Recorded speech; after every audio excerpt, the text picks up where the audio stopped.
Hello, I'm the Flawless Walrus, and welcome back to our predictions of Death Battle. We're back to the good timeline where, we actually have Death Battle after the whole sale and going under with Rooster Teeth. The future was uncertain, to say the least, and we're definitely glad to have Death Battle back. It's such a staple of, our, schedules. We gotta have that one matchup we always want to be talking about any given run-up. And from what I'm aware of, we're going to have basically an episode a month, if I recall, but we'll end up seeing what exact time frame we're going with for when this one comes out, which is very soon. And this one is Omniman versus Bardock.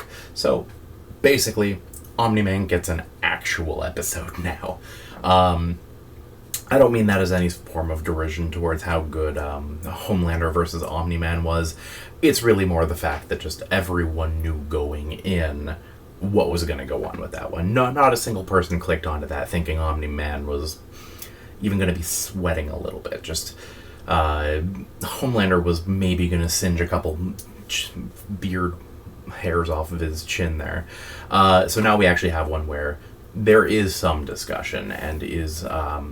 there's some win cons on both sides. It's not necessarily a super big stomp in one direction or the other. Though it kind of is in a weird way. So one of the big things is that, likely speaking, speed is probably going to be going to Omniman. They even went over it in the previews. Omniman has some bonkers fast feats. He's flown to other galaxies in days. I think it was 20 billion times the speed of light that they already have him at.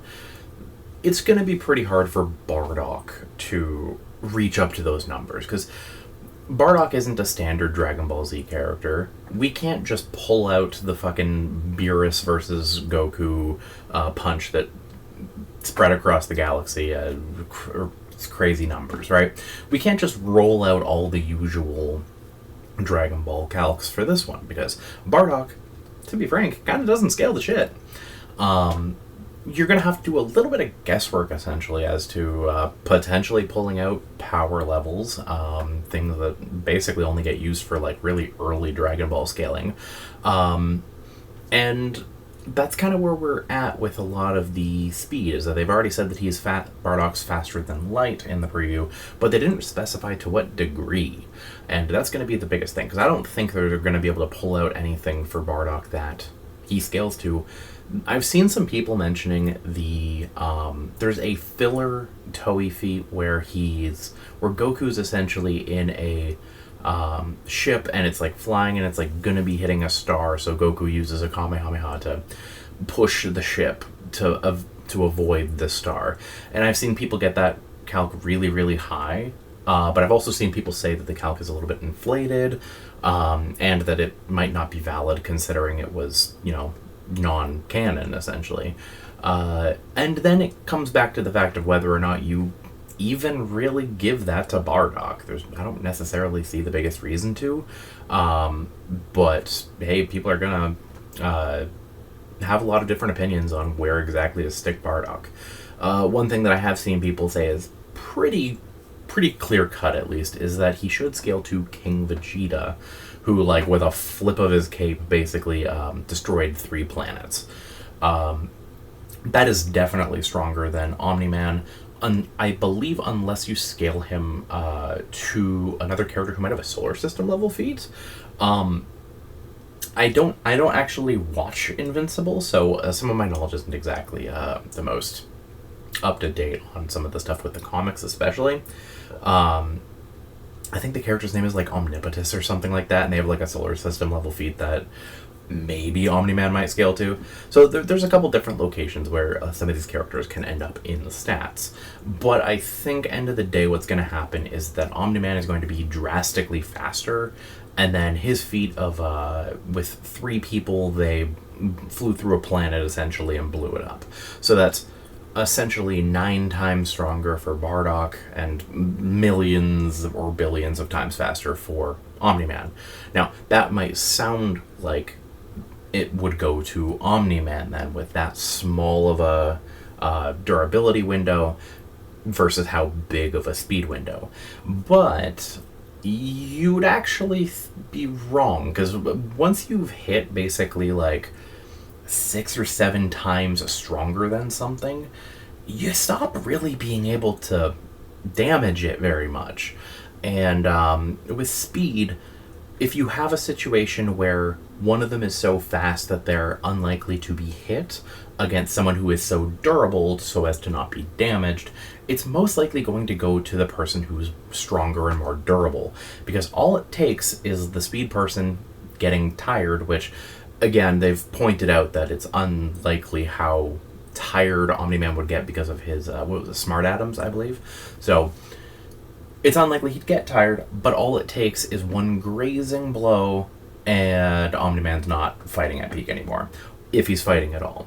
So you do come to the situation where you have to kind of look at things, and people are kind of curious if they're going to bring up the aspect of Invincible where when someone hits something that is drastically above their own durability or power, they fucking splatter. It's not something that's actually like factual in terms of this, because it's not like punching a brick wall is going to detonate your arm. You're just going to really hurt your knuckles specifically. But it would be hilarious if that aspect of Invincible carried over, and because of the fact that Omni-Man is that much less powerful, it would actually splatter him. Ultimately, that's kind of how I see this fight breaking down, is that Bardock's a lot stronger, Omni-Man's a lot faster, eventually Omni-Man gets clipped. Or at least is in a situation where he can't just keep things prolonged. Theoretically, if the fight were to simply continue on indefinitely, you could argue that a Saiyan's way to bounce back and stuff like that, he would continually be getting stronger and faster and would eventually catch up to Omni-Man, which would actually be interesting to see them finally have that aspect of Saiyan physiology matter in a fight, because they've brought it up, I believe, with every single Saiyan fighter. They've always been like, oh man, every time they get their ass kicked, they come back stronger and faster and such. So it'd be interesting for that to actually play into the fight in some regard. We know that they're giving Bardock the Uzaru form, but we don't know if they're giving him Super Saiyan 1. If they do give him Super Saiyan 1, that's probably going to be a wash right there. And ultimately, I do think Bardock is going to win, but it's actually a more debatable fight than a lot of what we had last season. Last season had a lot of stomps, and it's still somehow the best season, so we'll see how this ends up going. I'm very excited to see what the Death Battle team's cooking, because they've been in the kitchen for a little bit, and that Kickstarter, it took the fuck off. The Kickstarter was such a success. They had it fully funded in minutes. They had stretch goals, just had to keep gunning on them to keep it going, and they got so much compared to how much they were expecting. I think it was over 10 times as much. Or 100 times as much. They got to 750,000, I think. So, out of the, I think, 75,000. So, yeah, 10 times. So I'm honestly super excited to be back with this. While we were in the off season, I did start on some other content, like doing Let's Play. I might tackle a couple other things too that I have in the pipeline, but we're back to this, and I'm gonna make sure that I'm putting these out in time each time, and hopefully not missing any. We'll see how long that lasts. Well, thank you so much for watching, guys, and you have yourselves a great one. We will see you next time.